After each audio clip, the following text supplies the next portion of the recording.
Good morning, children, and welcome to the Hindi online lecture of Standard 7. सुप्रभात बच्चों, Hindi online lecture में फिर से एक बार आप सभी विद्यार्थियों का स्वागत है। चिल्ड्रंस, फर्स्ट सेमेस्टर में 4 लेसन है। उसमें से हमने कविता क्रमांक 5 बंदर का धंधा, पाठ क्रमांक 6 पृथ्वी से अग्नि तक और पाठ क्रमांक 7 जहाँ चाह वहाँ राह, इन 3 लेसन का रिवीजन किया है। तो बच्चों, आज के इस ऑनलाइन लेक्चर में हम बढ़ने वाले हैं आखिरी कविता के रिवीजन की ओर। कविता क्रमांक 8। कविता का शीर्षक क्या है बच्चों? जी हाँ, जीवन नहीं मरा करता है। तो विद्यार्थियों, अपना हिंदी पाठ्य पुस्तक निकालिए। कविता के रिवीजन के लिए शुरुआत करते हैं। पृष्ठ क्रमांक 22, पेज नंबर 22। पढ़ो, समझो और गाओ। कविता क्रमांक 8, जीवन नहीं मरा करता है। कवि गोपाल दास सक्सेना, नीरज। छात्रों, हमेशा की तरह रिवीजन से पहले हम इस कविता के कवि से परिचय कर लेते हैं। छात्रों, कवि गोपाल दास सक्सेना जी का जन्म 4 जनवरी 1924 पुरावली, इटावा, उत्तर प्रदेश में हुआ। बादर बरस गयो, नीरज रचनावली, नीरज की गीतिकाएँ, दर्द दिया है, यह उनकी प्रमुख रचनाएं हैं। पद्म भूषण गोपाल दास सक्सेना नीरज जी कवि सम्मेलनों के मंचों पर काव्यवाचक एवं विख्यात गीतकार है। चिल्ड्रंस, जीवन नहीं मरा करता है, यह एक आशावादी कविता है। इस कविता में कवि ने विविध उदाहरणों के माध्यम से जीवन की समस्याओं और इसकी शाश्वतता की ओर संकेत किया है। विविध उदाहरणों द्वारा नीरज जी ने समझाया है कि काल चक्र निरंतर गतिमान है। अपना भविष्य सुधारने के लिए हम सपने देखते हैं। सपना साकार हुआ तो अच्छा ही है, पर टूट जाए तो। लेकिन नीरज जी हमें समझा रहे हैं कि कुछ सपने मर जाने से जीवन मरा नहीं करता। आंसू समस्याओं का हल नहीं होता और समय कभी किसी के लिए रुकता नहीं है। तो बच्चों, हम अभी इस कविता का वाचन करते हैं। आप सभी ध्यानपूर्वक सुनिए। छिप छिप अश्रु बहाने वालों, मोती व्यर्थ लुटाने वालों, कुछ सपनों के मर जाने से जीवन नहीं मरा करता है। माला बिखर गई तो क्या है, खुद ही हल हो गई समस्या। आंसूगर नीलाम हुए तो समझो पूरी हुई समस्या। रूठे दिवस मनाने वालों, फटी कमीज सिलाने वालों, कुछ दीपों के बुझ जाने से आंगन नहीं मरा करता है। खोता कुछ भी नहीं यहाँ पर, केवल जिल्त बदलती पोथी। जैसे रात उतार चांदनी, पहने सुबह धूप की धोती। वस्त्र बदल कर आने वालों, चाल बदल कर जाने वालों, चंद खिलौनों के खोने से बचपन नहीं मरा करता है। कितनी बार गगरिया फूटी, शिकन न पर आई पनघट पर। कितनी बार किश्तियाँ डूबी, चहल पहल वो ही है तट पर। तम की उम्र बढ़ाने वालों, लो की आयु घटाने वालों, लाख करे पतझर कोशिश पर उपवन नहीं मरा करता है। लूट लिया माली ने उपवन, लूटी न लेकिन गंध फूल की। तूफानों तक न छेड़ा पर, खिड़की बंद न हुई धूल की। नफरत गले लगाने वालों, सब पर धूल उड़ाने वालों, कुछ मुखड़ों की नाराज़ी से दर्पण नहीं मरा करता है। छात्रों, अब हम एक एक पंक्ति का संक्षिप्त रूप में फिर से एक बार भावार्थ जान लेते हैं। बच्चों, जिनके सपने टूट गए हैं उन्हें कवि समझा रहे हैं। इस तरह छिप छिप कर आंसू बहाने वालों, ये आंसू मोतियों की तरह अनमोल है। इन्हें व्यर्थ मत लुटाओ। व्यर्थ इस शब्द का अर्थ है बेकार, क्योंकि कुछ सपनों के मर जाने से जीवन मरा नहीं करता है। इसके अगले पंक्ति का कुछ इस प्रकार अर्थ है कि आंसुओं की माला बिखेर देने से समस्या हल नहीं होती। जीवन में आने वाली कठिनाइयाँ खुद ही हल नहीं होती। आंसू अगर नीलाम हो गए तो समझो कि तपस्या पूरी हुई। नीलाम होना इसका अर्थ है बिक जाना।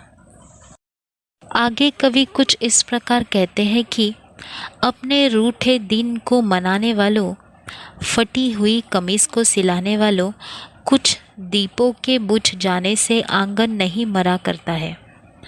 आंगन में रोशनी लेकर नए दीप आते ही है। अब आगे खोता कुछ भी नहीं, यहाँ पर केवल सिल्त बदलती पोथी। जैसे रात उतार चांदनी, पहने सुबह धूप की धोती। इसका अर्थ कुछ इस प्रकार है बच्चों, इस धरती पर कुछ भी नश्वर नहीं है, केवल पोथी जिल्द बदलती है। जिल्द इस शब्द का अर्थ है पुस्तक का बाह्य आवरण, यानी केवल बाह्य आवरण बदला जाता है। जीवन की मूल कहानी कभी नहीं बदलती, परिस्थितियां भले ही बदल जाए। जैसे प्रकृति रात में चांदनी का सफ़ेद शीतल वस्त्र पहनती है तो सुबह उसे उतारकर धूप की धोती पहन लेती है। तो वस्त्र बदलकर आने वालों, वस्त्र यानी कपड़े, और चाल बदलकर जाने वालों, कुछ खिलौनों के खो जाने से बचपन कभी नहीं मरता। वह तो हर गम से बेगाना होता है। अब बढ़ते हैं अगले पृष्ठ की तरफ। पृष्ठ क्रमांक 23, पेज नंबर 23। कवि कहते हैं कि पनघट पर कितनी ही गगरिया फूटी। पनघट अर्थात वह स्थान जहाँ लोग पानी भरते हैं, परंतु पनघट ने फूटी हुई गगरियों की चिंता नहीं की। बच्चों, शिकन इस शब्द का अर्थ है सिलवट, चिंता। और कितनी ही बार पानी में किश्तियाँ डूब गई, लेकिन किनारे पर जीवन की चहल पहल बनी रही। किश्ती यानी कि बच्चों नाव। तो ये अंधकार की उम्र बढ़ाने वालों और ज्योति की आयु घटाने वालों, याद रखो कि पतझड़ कितनी भी कोशिश कर ले, परंतु उपवन मरा नहीं करता, उसमें बाहर फिर से आती ही है। बच्चों, तम इस शब्द का अर्थ है अंधकार, उम्र यानी आयु। लो इस शब्द का अर्थ है ज्योति, और पतझड़ इस शब्द का अर्थ है पत्ते झरने की ऋतु। लूट लिया माली ने उपवन, लूटी न लेकिन गंध फूल की। तूफानों तक ने छेड़ा पर खिड़की बंद न हुई धूल की। बच्चों, इस पंक्ति का अर्थ कुछ इस प्रकार है कि माली उपवन की शोभा बढ़ाने के लिए फूलों को भले ही लूट कर ले जाए, लेकिन उन फूलों की गंध यानी खुशबू नहीं लूट पाता। तूफान चाहे जितना विध्वंस मचा ले, तबाही करा दे, परंतु धूल की खिड़की बंद नहीं कर पाता। आगे कवि कुछ इस प्रकार कहते हैं बच्चों, अरे नफरत को गले लगाने वालों, सब पर धूल उड़ाने वालों, कुछ चेहरों की नाराजगी से दर्पण नहीं मरा करता है। मुखड़ा इस शब्द का अर्थ है चेहरा, दर्पण यानी आईना। तो दर्पण जो है कितना भी नाराज़ हो वह प्यार और अपनेपन की सच्चाई दिखाता ही है। तो इस प्रकार बच्चों, इस कविता में उदाहरणों के द्वारा कवि नीरज जी ने समझाया है कि कालचक्र निरंतर गतिमान है और हम जो स्वप्न देखते हैं वह सपना पूरा हो, साकार हो तो अच्छा है, पर टूट जाए तो हम निराश हो जाते हैं। तो हमें निराश नहीं होना है, क्योंकि कुछ स्वप्नों के मर जाने से जीवन नहीं मरा करता, ऐसे कवि नीरज जी कहते हैं। स्वप्न पूर्ति न होने पर हम निराश हो जाते हैं, आंसू बहाते हैं, पर आंसू समस्याओं का हल नहीं है। तो हमें स्वप्न पूर्ति करने के लिए फिर से एक बार मेहनत करनी है। और इस कविता में बहुत सारे उदाहरण दिए गए हैं कि दीपों के बुझ जाने से आंगन नहीं मरा करता, यानी दिए बुझ जाने से आंगन की रोशनी कम नहीं होती। बचपन में चंद खिलौनों के खो जाने से बचपन नहीं मरा करता है। वैसे ही पनघट पर कितनी ही गगरिया यानी मटकी फूटे तो पनघट उनकी चिंता नहीं करता। चाहे कितनी किश्ती यानी नाव भी टूट जाए, डूब जाए, तो किनारे पर की चहल पहल तो बनी ही रहती है। पतझड़ चाहे लाख कोशिश कर दे, उसकी कोशिशों से उपवन यानी बाग, जंगल नहीं मरा करता।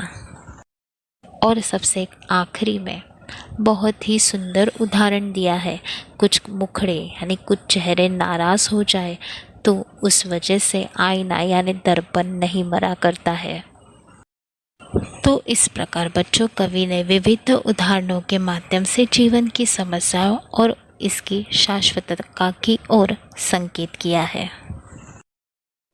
चिल्ड्रंस, आप सभी विद्यार्थियों को यह कविता 5 टाइम्स रीड करनी है, यानी 5 बार पढ़नी है। और इस कविता के आधार पर जो भी प्रश्न उत्तर है, उन प्रश्न उत्तरों का पिक मैं आपको सेंड कर रही हूँ। उस रिवीजन के प्रश्न उत्तर को हिंदी की नोटबुक में 1 टाइम गुड राइटिंग में लिखना है। इस कविता को याद करना है, साथ ही साथ प्रश्न उत्तरों को भी याद करना है, लर्न करना है। और आज का होमवर्क कंपलसरी कंप्लीट करना है। कंप्लीट होने के बाद होमवर्क का पिक इमेज मेरे पर्सनल नंबर पे सेंड करना है। चिल्ड्रंस, में फिर से एक बार दोहरा रही हूँ कि फर्स्ट सेमेस्टर के पोर्शन में 4 लेसन हैं। उन 4 लेसन के और प्रश्न उत्तरों की हमने रिवीजन की है। कविता क्रमांक 5 बंदर का धंधा, पाठ क्रमांक 6 पृथ्वी से अग्नि तक, पाठ क्रमांक 7 जहाँ चाह वहाँ राह, और पाठ क्रमांक 8 जीवन नहीं मरा करता है। इन लेसन को अच्छे से पढ़ना है और इन पाठ के आधार पर जो भी प्रश्न उत्तर मैंने होमवर्क में दिए हैं, रिवीजन में दिए हैं, उन सभी को अच्छे से याद करना है, ताकि आपको एग्ज़ाम में आंसर लिखने के लिए आसानी हो। बच्चों, मुझे उम्मीद है कि यह चारों लेसन आपको समझ में आए होंगे। So thank you childrens. धन्यवाद बच्चों। Have a nice day.